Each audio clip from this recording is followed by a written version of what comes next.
Assalamualaikum warahmatullahi wabarakatuh. Alhamdulillahirabbil alamin.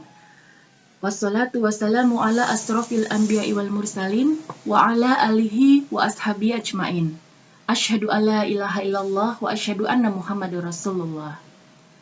Sahabat RKI sekalian, pada hari ini perkenalkan saya Kartika Sari akan memaparkan sebuah tema, yaitu peranan muslimah cerdas melahirkan generasi emas. Di sini profil muslimah cerdas ya adalah muslimah diartikan sebagai perempuan yang berserah diri hanya kepada Allah dengan cara menyembah dan meminta pertolongannya.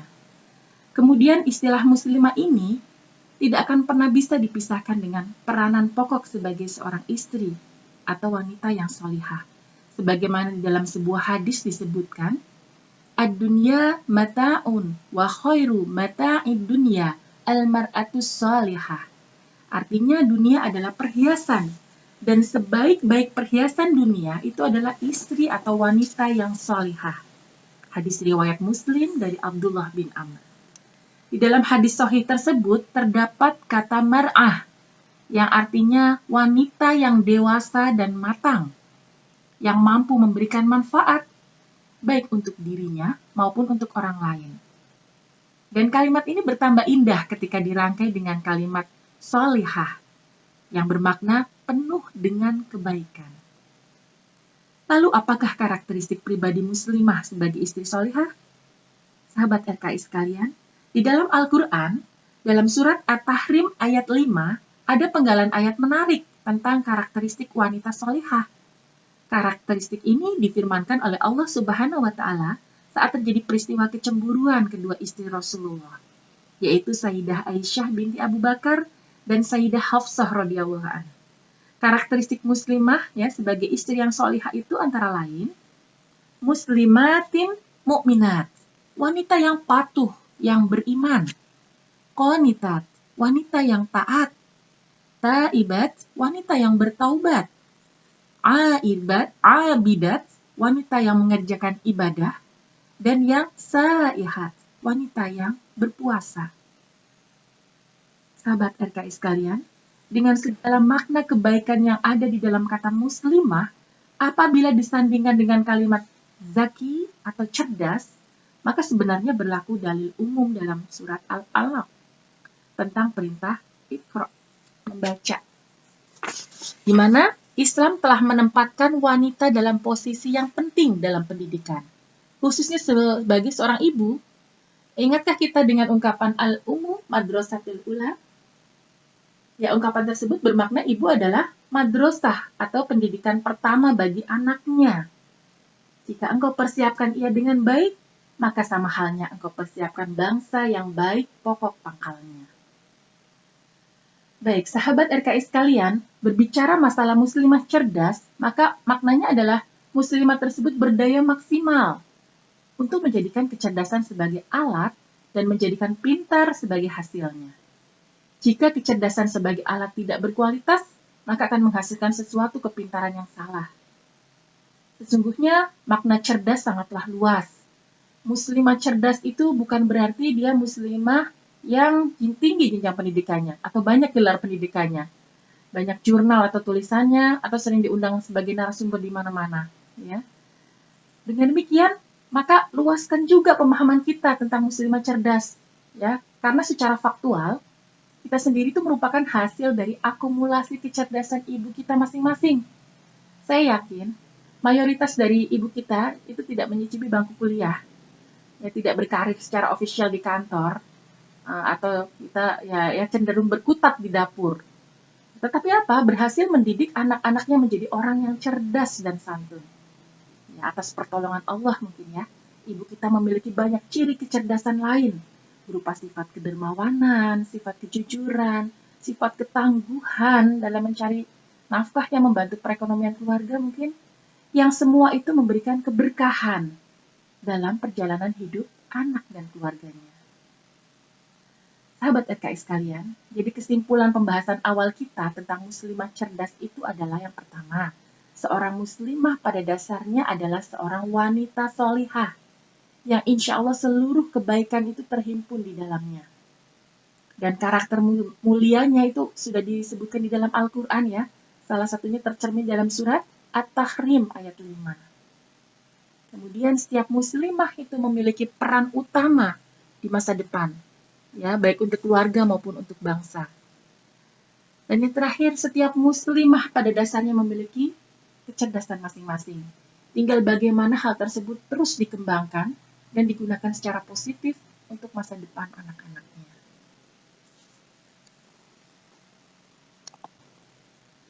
Baik, untuk selanjutnya adalah faktor pendukungnya dan sarana teknis.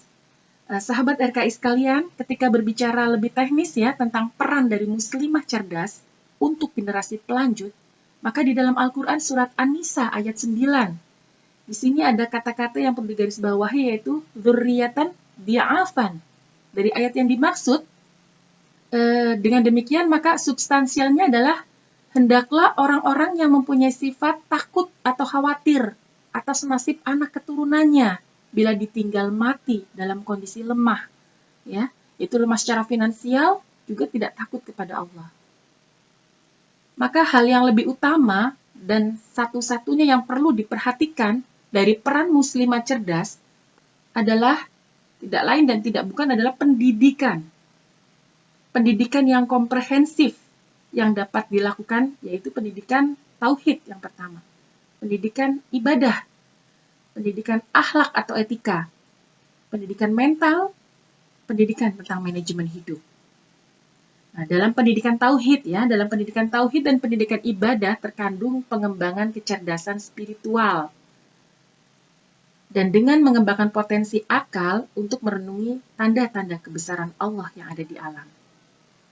Kemudian pendidikan etika atau pendidikan mental.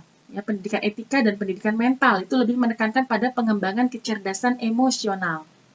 Walaupun juga tidak melupakan aspek kecerdasan lainnya. Sedangkan pendidikan manajemen hidup itu lebih banyak menekankan pada anak diajari tentang pentingnya perencanaan tentang masa depan. Hal ini memberikan isyarat bahwa pendidikan manusia itu pendidikan yang integral, mencakup seluruh aspek yang dimiliki manusia.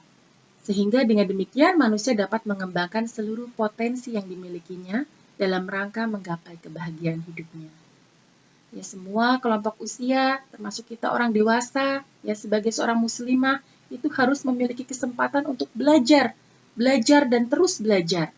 Ya, menjadi pembelajar sepanjang hayat di semua level dan di semua tingkat pendidikan.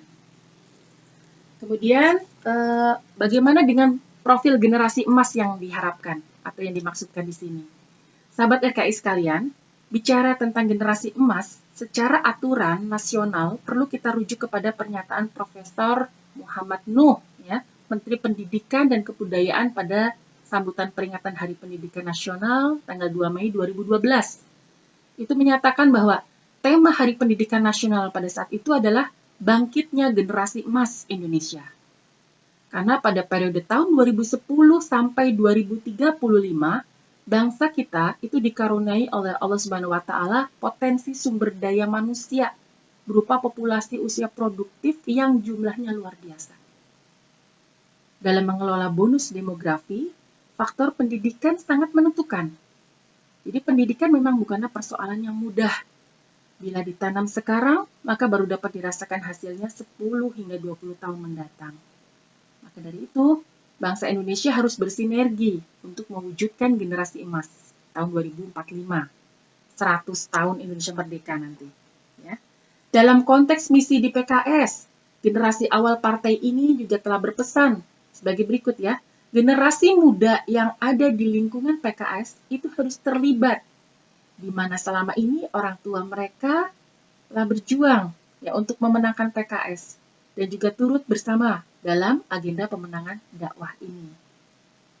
Hal senada juga dikatakan oleh Presiden PKS tahun 2015-2020, Bapak Muhammad Sohibul Iman, yang berpandangan generasi muda adalah generasi yang dipenuhi dengan kreativitas. Karena itu, generasi ini diharapkan dapat memberikan solusi bagi masyarakat. Beliau juga menambahkan, ya, kalian harus menjadi misionaris dakwah yang menyampaikan dakwah kepada umat. selalu berpikir tentang kontribusi bagi masyarakat. Bagaimana memudahkan masyarakat. Ya. Jangan jadi seorang follower saja, tapi bagaimana menjadi seorang leader. Luar biasa. Sahabat RKI sekalian, terakhir saya juga ingin mengajak semua sahabat di sini mengingat pesan awal dari Presiden PKS terbaru, yaitu Bapak Ahmad Syaihu, yang mengatakan bahwa kita dan generasi kita itu harus menyiapkan dengan serius ya, sebagai kepemimpinan level 5. Ini seperti yang sudah dikatakan oleh Jim Collins dalam bukunya Good Grit, merupakan kepemimpinan yang santun dan penuh kesederhanaan. Apakah itu kepemimpinan level 5? Dia merupakan kepemimpinan yang penuh dengan kesantunan, kesederhanaan, tetapi juga tidak meninggalkan semangat yang membaja dan profesional. Bapak Ahmad Syaihu juga berharap dengan terciptanya kepemimpinan level 5 ini, itu dapat membawa Indonesia lebih baik. Baik sahabat RKI sekalian, sebagai penutup, saya ingin sampaikan bahwa muslimah cerdas itu adalah alat utama. Ya, pendidikan komprehensif itu adalah sarana. Dan generasi emas itu adalah capaian kita bersama. Mari kita berjihad, bersungguh-sungguh untuk menjalin dan menyambungnya dengan baik dan saling bertautan.